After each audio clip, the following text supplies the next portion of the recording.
Hi everyone. Okay, so it's day 2 of our math lessons. Today we're going over chapter 10, lesson 2. I did change up the setting a bit, moved it over to my desk, which I probably honestly should have done the first time, but it's okay. I also have my camera or my phone standing on 2 popcorn tins. I'm really hoping and praying it's not going to fall during this. I don't have my document camera, so this is kind of the best I can do, but this was just based off of the suggestions that I got yesterday. So we're gonna go along with the lesson. This honestly won't be a really quick explanation for me. I'm not even sure how many friends will need this from me, but I do have some tips and some strategies in case some friends get really confused.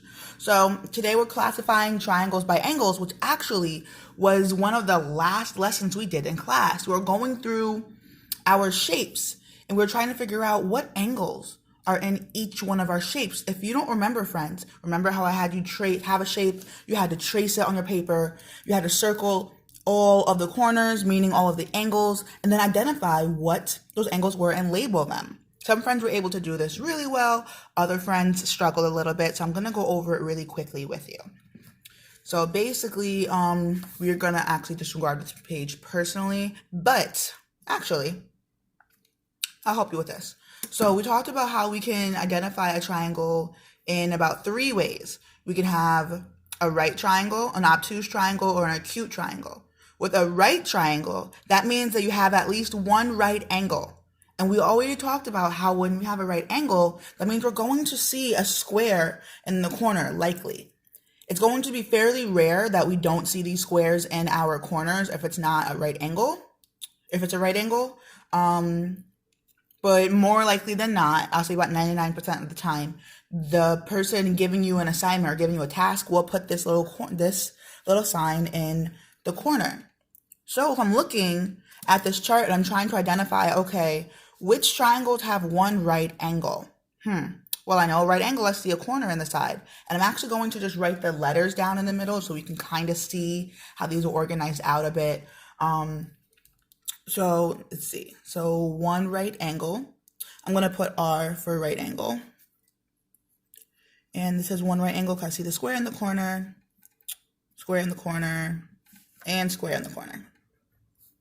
So now going on to one obtuse angle. And I know that when I have an obtuse angle, that means it's greater than 90 degrees.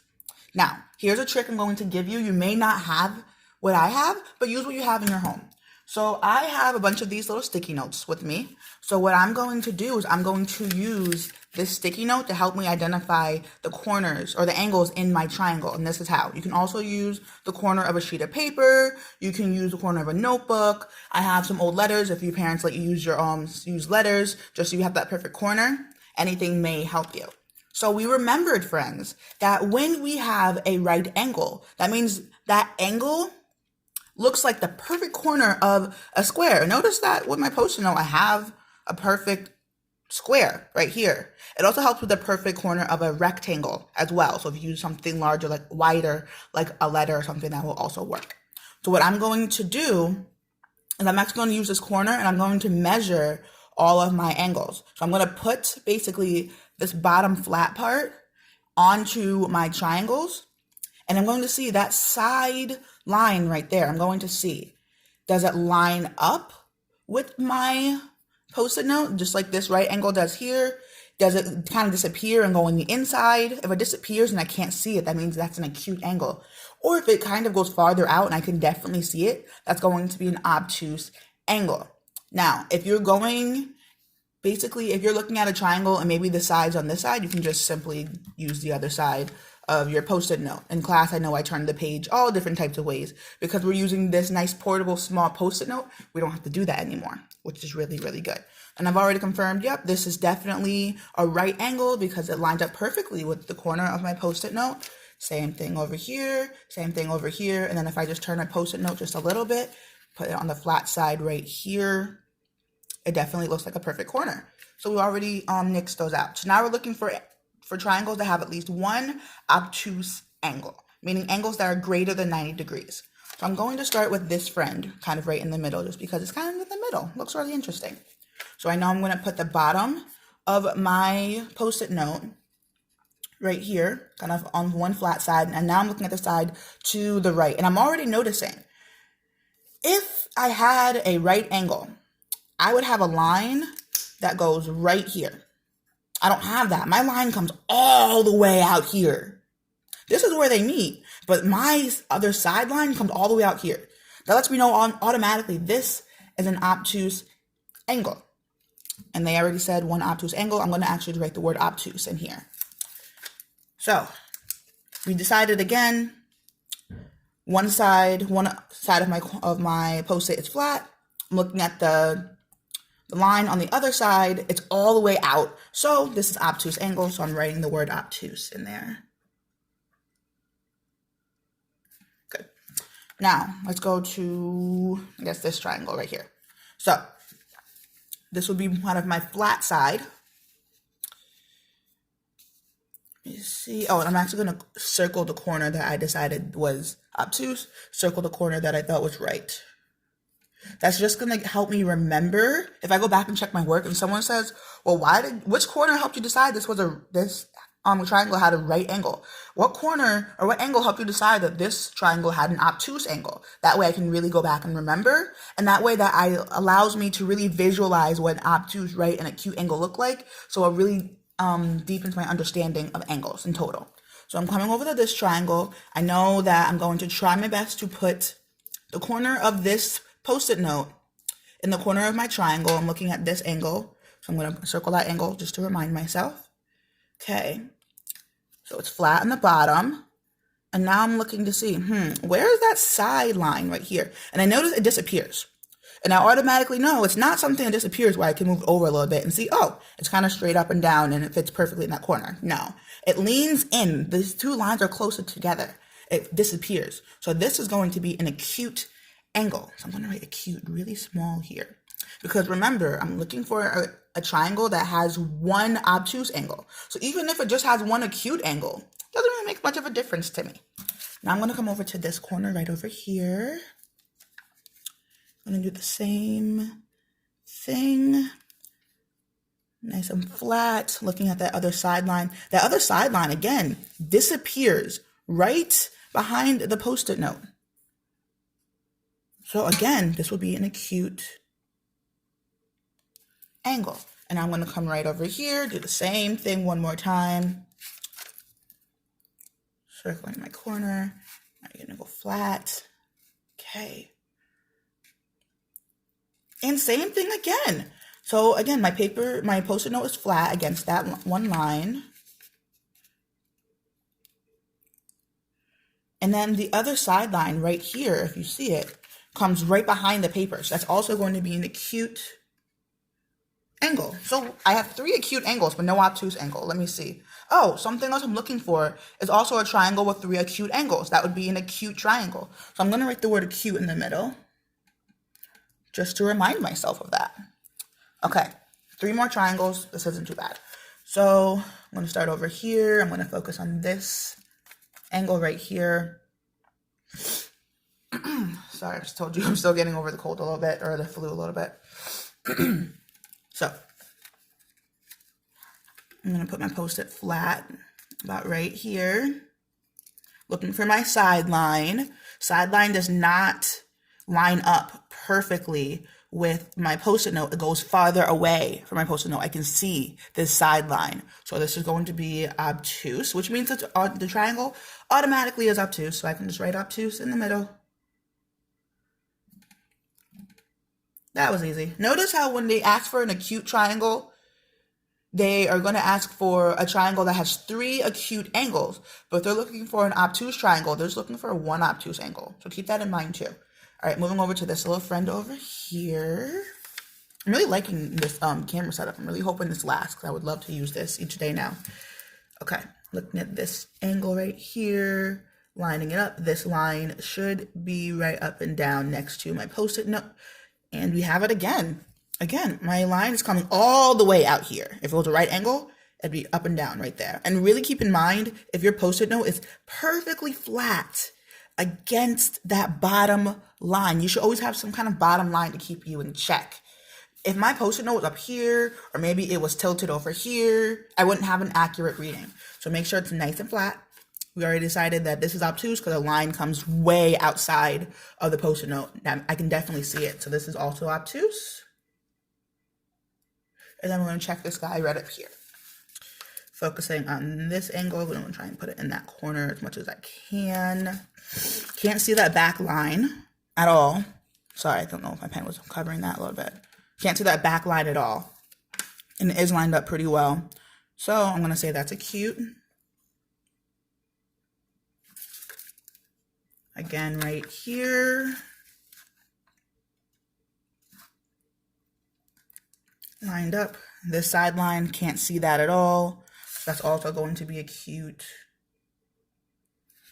And then checking this one last angle. Okay, lined up right there. And this may take some practice, so if I'm going quickly and you're looking at this and saying, I can't do this, this is too hard, it takes a lot of it might take some practice. So don't worry about that. Just take some practice, rewatch this if you need to, see how I'm lining it up, and just let yourself stay calm. And then looking over here, again, line disappears. I can't see it, and it's not lined up. It's not like I can move this over a little bit and kind of just see that line right, perfectly lined up on my Post-it note. So this is also going to be acute, which means this is an acute triangle, okay? Now I'm gonna go over maybe one or two of the next page, but honestly, if you just use my strategy, that's really all you're going to need to use. And actually, the only thing I'll probably go over with you guys, excuse me, is going to be, let me see. The only one I'm really going to go over, I'm going to go over the try this at the bottom, and then I'm probably going to go over about number one up here, and that's it. Because everything else you can use. I don't want to make this too long today. Simply because we're talking about naming triangles. And we did talk about, I'm going to try and move this camera a little bit. We did talk yesterday about how to name angles and how to name lines. Now we're just going to make sure that we are naming triangles the right way and naming anything else we need to the right way. But notice whenever we're naming a shape, we're always going to have these letters, and these letters always represent points. So you have to be really, really mindful. Always remind yourself of what points what points are there when two lines are meeting. Where is their meeting point? Like this would, C would be the meeting point, this line and this line, B would be that meeting point, that kind of thing. So it says name the triangle with one right angle. I know that this is a right angle right here because there's a square in the corner. So if I'm naming the triangle with the right angle, if you come up to the top, it gives you ways you can name a triangle. And it talks about how you can look at different letter arrangements. As long as you have the letter arrangements that kind of just go in a line with themselves, it doesn't really matter the order, honestly. So here we have triangle. Wrong triangle. PRQ. That works for me. Triangle PRQ. Name the triangle with one obtuse angle. I can honestly just see this with my naked eye, but let's use our Post-it note trick just because that's something we've already practiced. So one obtuse angle. So let's see. I'm looking at angle C. Excuse me. See if that's an obtuse angle. Nope, that line comes back here. So this is going to be acute. I'm looking at angle A, kind of lining up really flat there. Stay put. There you go. All right. And again, that line comes back here. And then looking at B, lining it up here. That line goes back there. So this would actually be an acute, this would be a triangle. This is what C is looking for. A triangle with 3 acute angles. We already decided that all of those angles, when trying to line up with the perfect square of a Post-it note, all of the top lines kind of go behind the Post-it note. So we're going to name this triangle right here. A, B, C. Oops, for me. A, B, C. And if you don't notice, I'm drawing a triangle right here when I'm naming it. And then coming back up here, name the three triangles with one obtuse angle. I'm going to come over here where I really just kind of saw it. Simply because a right angle would kind of go straight up. This guy looks a little farther back. So it just kind of made sense to me. So I'm putting this down flat. Looking at the sideline, I can easily see. So this is definitely obtuse. So triangle ZXY, sure. ZXY. Well, and I know some friends are probably thinking at least maybe up here, maybe up here. Miss Jackson, the letters aren't in alphabetical order. Remember, it doesn't matter how these letters are lined up as long as they go in a line order. And really with the triangle, it's really hard to get that messed up. I can make this PQR, PRQ, RQP, PQ. It doesn't matter. Same thing over here. It doesn't matter. As long as they kind of go in that line form. When you get into larger shapes like squares and rectangles and all the different quadrilaterals, that's when that's really going to matter. It doesn't really matter right now. And then I said I was going to go over, excuse me, I said I was going to go over this up here really quickly. And then after that, honestly, just use my trick and you'll be fine. So we said number 1, name the triangle, tell whether each angle is acute, right, or obtuse. So it says the name for the triangle is, and I'm looking at this triangle. I already know that if I'm writing the name of a triangle, I can use the word triangle or I can write the shape.